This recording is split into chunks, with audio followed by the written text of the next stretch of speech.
children, how are you all? I hope you all are good. So let's start a new chapter today, that is working of the United Nations. The main function of the United Nations is to maintain peace and security in the world. To carry out its various functions effectively, the organization is divided into administrative bodies, primarily the General Assembly, the Security Council, the Secretariat, the Economic and Social Council, the International Court of Justice and the Trusteeship Council. तो बच्चों, जो United Nations है उनकी main M है piece and security maintain करना. ऐसा करने के लिए उन्हें 6 पार्ट्स में डिवाइड किया गया है. Apart from the 6 organs, the UN also has some special bodies that provide useful services to the people of all the world. These agencies are WHO, UNICEF, ILO and FAO. तो बच्चों, UN के अलावा हमारे पास और भी agencies हैं जो दुनिया के वेलफेयर के लिए काम करती हैं. The General Assembly. The General Assembly is the main organ of the UN. It is made up of all 193 member countries. Each country has one vote. It meets every year. Discussions on all actions of the UN covered by the UN's Charter are held in the General Assembly. Every member country can put forward its ideas and opinions. Based on the discussions, recommendations are made on what actions should be taken. Members decide routine matters with a simple majority vote. Important decisions require a 2/3 majority. However, it is not compulsory for the member nations to follow the recommendations of the General Assembly. तो बच्चों, जो general assembly है वो United Nations का main organ है. यहाँ पे सभी 193 मेंबर कंट्रीज हर साल इकट्ठा होती हैं एंड डिस्कशन करती हैं. सब फ्री होते हैं अपने आइडियाज़ एंड ओपिनियंस देने के लिए.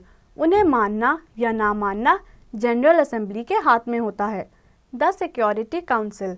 The security council is the executive body of the UN. It is the most powerful organ of the UN. Its main task is to maintain peace and security in the world. It has 15 members. 5 of them are permanent members. The 5 permanent members of the Security Council are the USA, UK, Russia, France and China.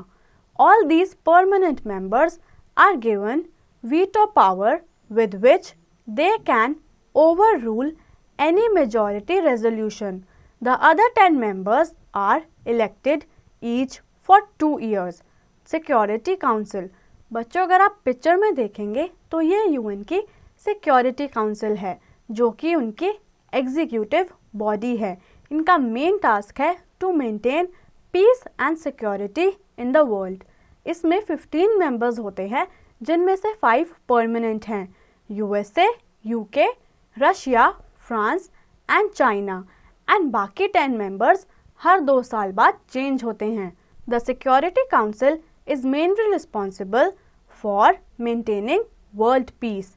If peaceful negotiations between 2 warring nations fail, the Security Council can send UN peacekeeping force to prevent the escalation of war.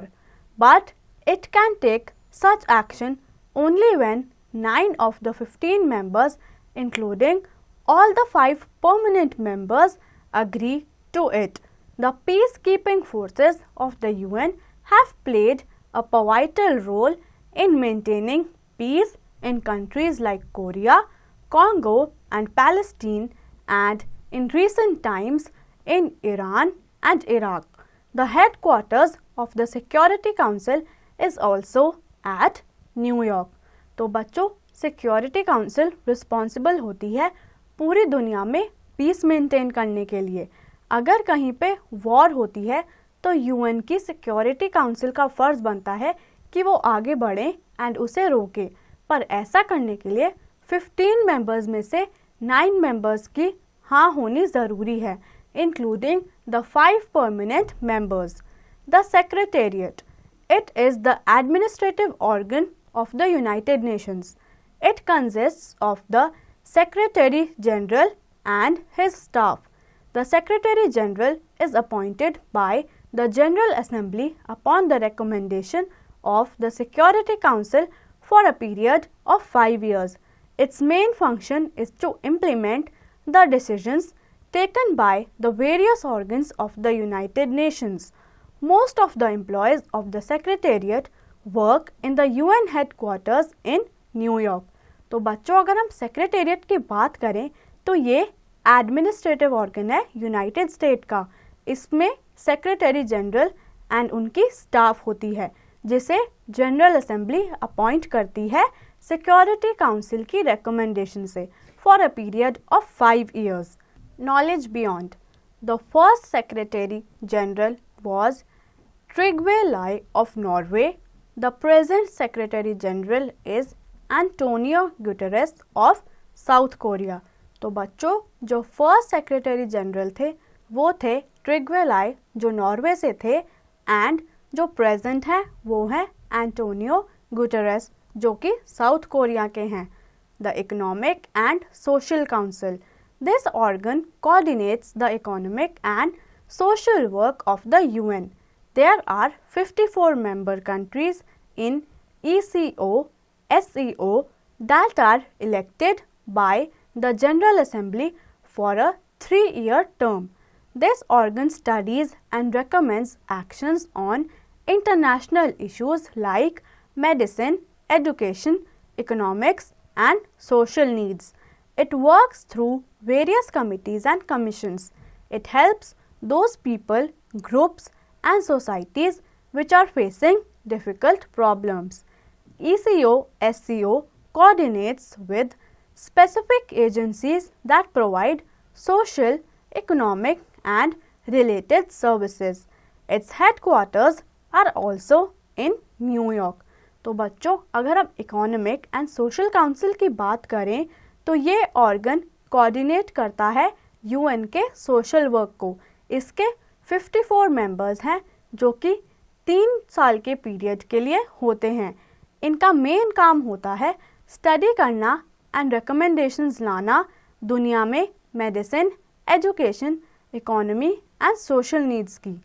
इनका ये भी काम होता है कि ये specific agencies को social, economic and related services में मदद करें. इनके हेडक्वार्टर्स भी न्यूयॉर्क में हैं.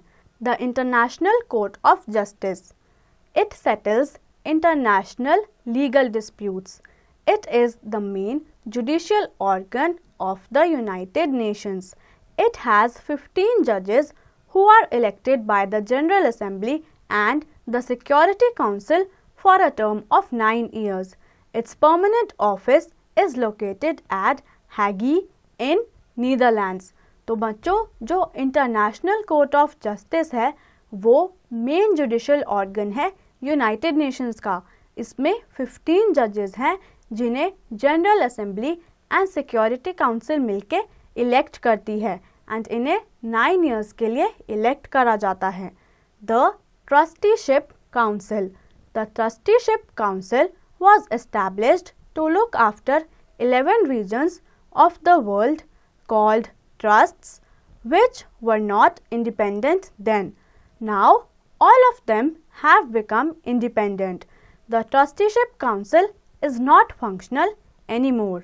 तो बच्चों जो ट्रस्टीशिप काउंसिल है उसे बनाया गया था 11 रीजन्स ऑफ द वर्ल्ड को देखने के लिए, पर तब वो आज़ाद नहीं थे.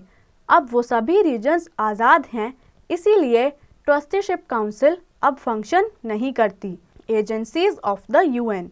As told earlier, besides these main organs of the United Nations, there are various specialized agencies which work for the general welfare of the people of its member nations. Some of the important specialized agencies are the following. तो बच्चों UN के main organs के अलावा कुछ agencies भी हैं, आइए उनके बारे में पढ़ते हैं. UNICEF. United Nations International Children's Emergency Fund. It was established in 1946. It helps in the education and health of the millions of poor and deprived children of the world. It distributes food and medicine, etc. to these children. It also gives advice to mothers and children to prevent diseases. Anganwadi is a program conducted in India with the help of UNICEF. तो बच्चों, UNICEF एक ऐसी agency है जो बच्चों के welfare के लिए काम करती है. इसे एस्टैब्लिश करा गया था 1946 में और ये मदद करते हैं बच्चों की एजुकेशन एंड हेल्थ में जो बहुत पुअर हैं एंड इन्हें अफोर्ड नहीं कर सकते. इंडिया में आंगनवाड़ी नाम का प्रोग्राम यूनिसेफ ने ही कंडक्ट करवाया है for the welfare of children. WHO, World Health Organization. WHO was established in the year 1948 with an aim to improve the health of the people. It tries to control various fatal diseases by providing medicines and vaccines to the needy nations. Health for all is a famous slogan of the WHO. Its headquarters is in Geneva in Switzerland. तो बच्चों, अगर हम WHO की बात करें तो वो लोगों की हेल्थ को इम्प्रूव करने के लिए काम करता है. कोई भी डिजीज़ आता है तो ये हमें मेडिसिन प्रोवाइड करते हैं. UNESCO, United Nations Educational, Scientific and Cultural Organisation. It was founded in 1946. It helps in the development of education and scientific research. It gives special importance to adult education and women education in the developing countries. It helps in the exchange of knowledge between various nations by organizing international exchange programs in education and scientific techniques. Its headquarters are in Paris. तो बच्चों, अगर हम UNESCO की बात करें तो वो help करते हैं हमारी एजुकेशन एंड साइंटिफिक रिसर्च की डेवलपमेंट में और ये इस्टेब्लिश हुआ था 1946 में. ये स्पेशल इम्पोर्टेंस देते हैं adult education and women education को और इनके हेडक्वार्टर्स पेरिस में हैं. FAO, Food and Agricultural Organization. It was founded in 1945. It helps its member nations to use modern scientific methods of farming. It supplies food to those countries which suffer from food shortage. Its headquarters are in Rome, Italy. तो बच्चों, अगर हम FAO की बात करें तो ये farmers को साइंटिफिक मेथड्स को यूज़ करके बेटर एग्रीकल्चर में हेल्प करती हैं.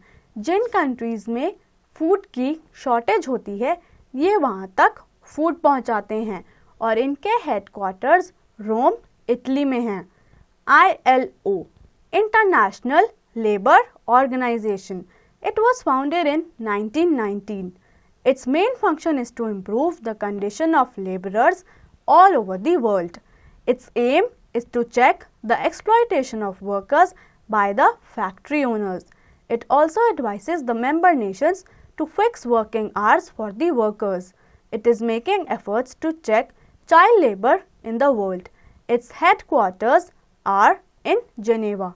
तो बच्चों, अगर हम ILO की बात करें तो दिस वॉज फाउंडेड इन 1919. इनका मेन फंक्शन होता है लेबर की कंडीशंस को इम्प्रूव करना, ये चेक करना कि उनसे ज़्यादा ओवर टाइम तो नहीं कराया जा रहा या उन्हें अंडर पे तो नहीं करा जा रहा. इसके अलावा उन्हें ये भी ध्यान रखना होता है कि किसी भी फैक्ट्री में चाइल्ड लेबर प्रैक्टिस ना करी जा रही हो. Some other important specialized agencies of UNO are IMF, International Monetary Fund, IBRD, International Bank for Reconstruction and Development, UPU, Universal Postal Union, ICAO, International Civil Aviation Organization, ITU, International Telecommunication Union, and IEEA, International Atomic Energy agency. तो बच्चों ये भी UNO की कुछ agencies हैं। Achievements of the UN. अब हम UN की अचीवमेंट्स के बारे में पढ़ते हैं। The UN has been able to fulfil its aim to some extent. Some of its achievements are listed below. It has been able to resolve international disputes peacefully. It has seen to it that the war between the conflicting countries comes to an end and also that no other country joins it. The wars between India and Pakistan, Iran and Iraq, Israel and the Arab countries and many such wars were not allowed to grow big because of the efforts of the UN. तो बच्चों UN ने बहुत सारे international dispute होने से रोके हैं, जैसे कि India and Pakistan war, Iran and Iraq war, Israel and the Arab countries war. वो बहुत सारे एफर्ट्स डाल के कंट्रीज़ के बीच में यूनिटी एंड पीस मेंटेन करने की कोशिश करते हैं।